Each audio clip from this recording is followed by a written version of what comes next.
Cam Smith has quickly become one of the top players in the world and nearly pulled off a come-from-behind win at the Masters this year. In this video, I'm going to talk about why he lost the Masters, and it's not what you think, and, in my opinion, why he's going to win the Masters next year. So stay tuned.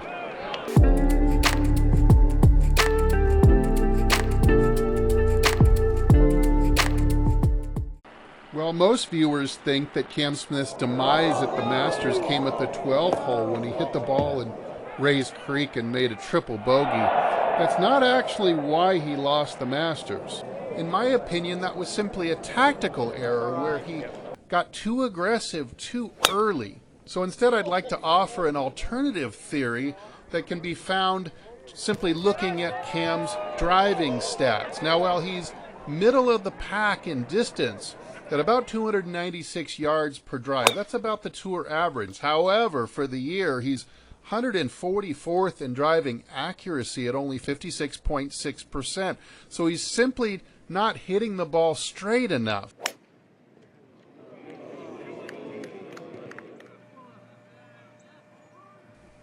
In a minute, I'm going to show you why I believe he's not hitting it very straight. I think he's got a little flaw in his swing that makes him hook it and hook it and hook it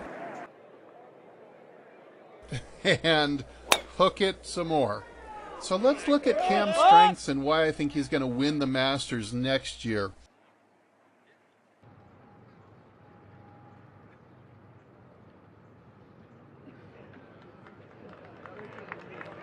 First of all, he's got an absolutely phenomenal short game.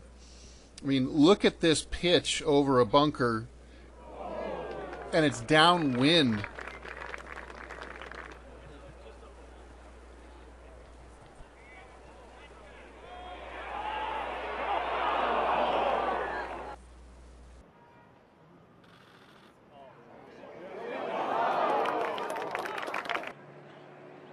I mean, even his wedge game is super tight. Look at this ball, finished just a few feet from the hole.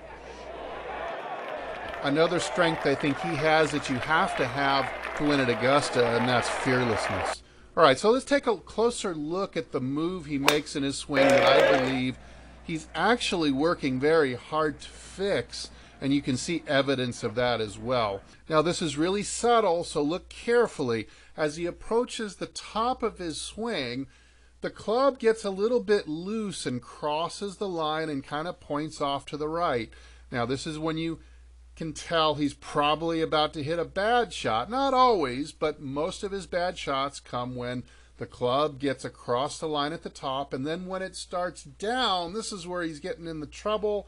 The club's handle kind of drops a little bit more vertically behind him in the first couple of frames, and that's just enough to throw the whole thing off and get him to hook the ball.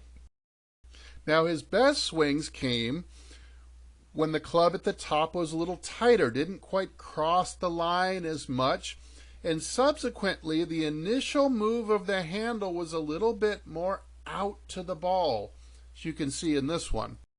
Now look at this shot coming into the 11th green. I think this was the shot of the day, just phenomenal. You can see how there's no looseness at the top of the swing. It's very tight.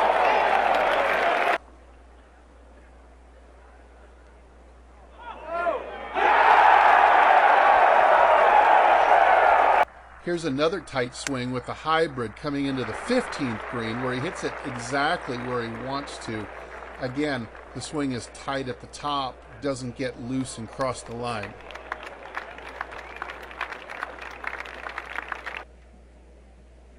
And a good look at the 16th hole. You can see that, yeah, sure, it's a little bit across the line, but it's tight, and subsequently the handle starts down on a better path.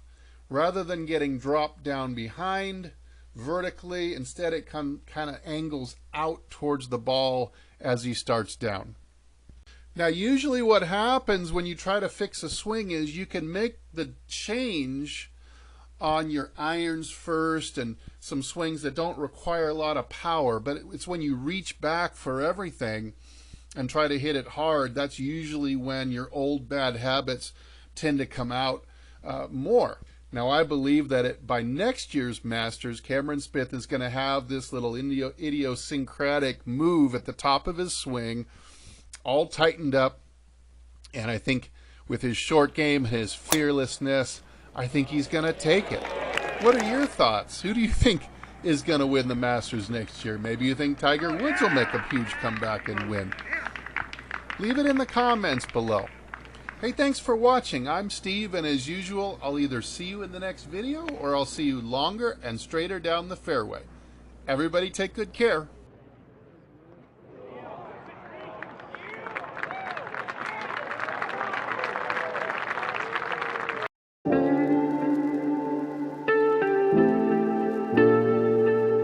Oh.